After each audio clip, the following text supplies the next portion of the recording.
In the episode number 138 of the A.S.A.P Tech News, we talk about the latest CPU cooler from Thermalright, TeamGroup launches a liquid cooler for M.2 SSDs, G.Skill announces DDR5 RAM modules for Threadripper 7000 series, and the latest Intel Arc graphics card drivers. We start with Thermalright, which has launched a full copper top-flow air CPU cooler, the AXP90-X53 full copper. As the name and photos suggest, this is a single-fan top-flow air CPU cooler that is made entirely out of pure copper. This includes the cooling fins, the baseplate, and of course the heat pipes. This CPU cooler is a newer variant of the well-known AXP90-X53 model. The features of this cooler are what you'd expect from Thermalright.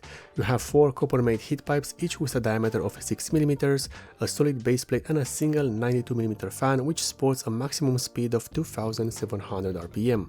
However, the biggest feature of this CPU cooler is its maximum height. With the fan installed, this CPU cooler has a height of just 95mm and will fit inside a mini ITX system with ease.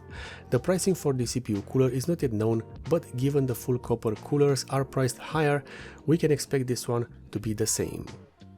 Next, TeamGroup has released an all-in-one liquid cooler for an M.2 SSD. At first I thought that this was some internet joke, but it's actually real. This used to be a simple 120mm all-in-one liquid CPU cooler, but has been adapted to fit an M.2 SSD, a PCIe 5.0 SSD to be exact. In terms of specifications, this M.2 cooler uses a 120mm aluminum-made radiator and a single 120mm fan for its active cooling. The fan in question has a maximum speed of 2200 RPM, so it will not be silent.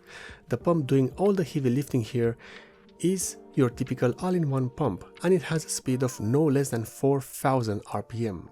In terms of how good this thing will be at cooling SSDs, it should be good, as it has a large heat dissipation area. Well, large when we compare it to an M.2 SSD, but still large.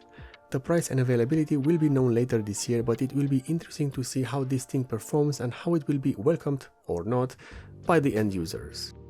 We continue with Intel and their latest Arc graphics card driver, now at version 31.0.101.5074. This is a beta release, and thus you should expect some issues with some products, but usually it's nothing serious. What this driver brings out is optimizations for Avatar: Frontiers of Pandora and plenty of other performance optimizations for a few video games. In terms of fixed issues, this release has plenty of them, mostly in video games but in general usage as well. And as is the case these days for all driver releases, this one is no different, in the sense that it has plenty of unresolved issues. Still, it's great to see that Intel is really giving them some attention and fixing some of them.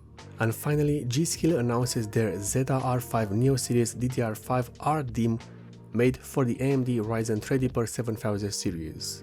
Since the AMD TRX50 workstation platform hit the market, all RAM manufacturers have been trying to bring out support and export overclocking support for it.